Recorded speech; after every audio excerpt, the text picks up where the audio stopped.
এই গরমে রোজ রোজ মাছ মাংস খেতে ইচ্ছে না করলে এই রেসিপিটা তোমরা একদম সহজ পদ্ধতিতে তৈরি করে নিতে পারো। পাঁচমিশালি একটা নিরামিষ সবজি আর গরমের সবজি দিয়ে কিন্তু আমি তৈরি করেছি। হ্যালো বন্ধুরা, আকাশ ডায়েরিতে সবাইকে স্বাগতম। যারা আমার চ্যানেলে নতুন আছো প্লিজ চ্যানেলটা সাবস্ক্রাইব করে পাশে থাকা বেল আইকনে ক্লিক করে দিও। তো এখানে আমি নিয়েছি সবজি, বেগুন, তারপরে নিয়েছি আলু, কুমড়া আর সজনে ডাঁটা। এগুলোকে না আমি পরিষ্কার করে ধুয়ে রেখে দিয়েছি।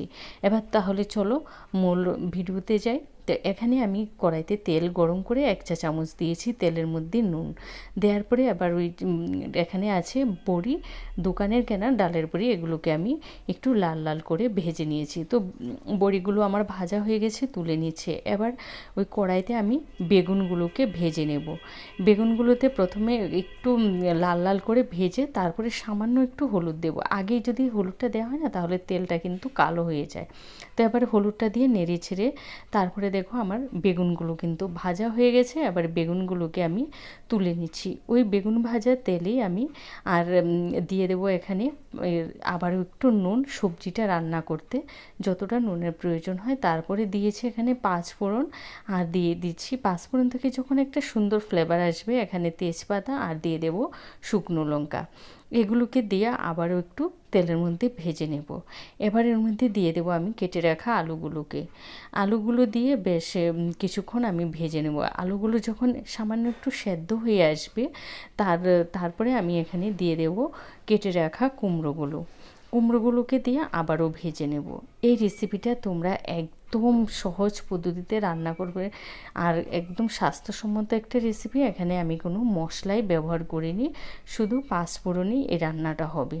তো এখানে 3-4টে কাঁচা লঙ্কা আমি মাঝখান থেকে কেটে দিয়ে দিয়েছি। আবারও নেড়ে ছেড়ে নিচ্ছি। যখন কুমড়ো আলু কিছুটা সেদ্ধ হয়ে এসেছে এবার ওর মধ্যে আমি দিয়ে দেবো সজনে ডাঁটাগুলো যদি আমরা প্রথমেই দিয়ে দিই তাহলে সজনে ডাঁটাগুলো একদম বেশি সেদ্ধ হয়ে যাবে আর গলে যাবে। এই জন্য যখন তোমার আলু কুমড়া 50% সেদ্ধ হয়ে যায় তখন আমি সজনেটা দিয়েছি আর দিয়েছি একটা টমেটো। এবার এগুলোকে বেশ ভালো করে কষিয়ে নেব। সব কিছু আমি 5 থেকে 6 মিনিট একটু কষিয়ে নিয়েছি।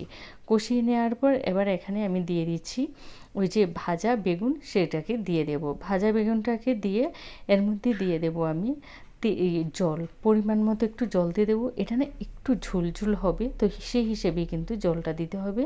তারপরে একটু দিয়েছি হলুদ গুঁড়োটা তোমরা আগেও দিতে পারো, আমি প্রথমে হলুদ গুঁড়োটা দিতে ভুলে গেছি, এই জন্য আমি পরে দিয়ে দিচ্ছি হলুদ গুঁড়োটা।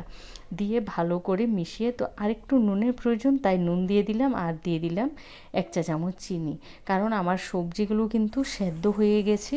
এবার আমি দিয়ে দিচ্ছি রাঁধুনি না 1/2 চা চামচ দিয়েছি, হাতে একটু তোমার মেশ করে নিয়ে তারপরে দিয়েছি। এবার দিয়েছি ভাজা বড়ি আর দিয়েছি 2 চা চামচ ঘি আর দিয়ে দিচ্ছি ধনেপাতা। এই সমস্ত কিছু কিন্তু তোমরা নামানোর আগেই দেবে, কারণ আমি ওই ঝোলটা দিয়ে কিন্তু অনেকক্ষণ ফুটিয়ে তারপরে এই যে দেখো ঝোলটা কিন্তু এমন থাকবে গামাখা, আর তোমার ঠান্ডা হয়ে গেলে আর একটু কমে যাবে।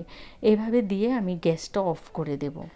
গ্যাসটা অফ করে দিয়ে আমি 3 থেকে 4 মিনিটের মতো ঢেকে রেখেছি। তোমরা দেখতে পাচ্ছ কতটা সুন্দর হয়েছে। একদম সহজ পদ্ধতিতে খুব তাড়াতাড়ি কিন্তু রান্নাটা হয়ে যায়।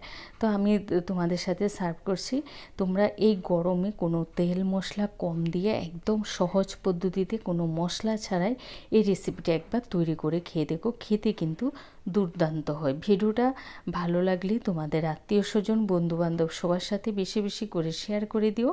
আর যারা আমার চ্যানেলে নতুন আছো প্লিজ চ্যানেলটা সাবস্ক্রাইব করে পাশে থাকা বেল আইকনে ছোট্ট করে একটা ক্লিক করে দিও, তাহলে যখনই নতুন নতুন ভিডিও আপলোড দেব সবার আগে পৌঁছে যাবে তোমাদের কাছে। আর তোমরা অবশ্যই কিন্তু এই গরমে নিজেকে সুস্থ রাখার জন্য, পরিবারের সবাইকে সুস্থ রাখার জন্য এই রেসিপিটা অন্তত একবার হলো ট্রাই করে দেখো। তোমরা ভালো থেকো, সুস্থ থেকো। আবারও তোমাদের সাথে দেখা হবে নতুন ভিডিও নিয়ে। আজকের মতো টাটা।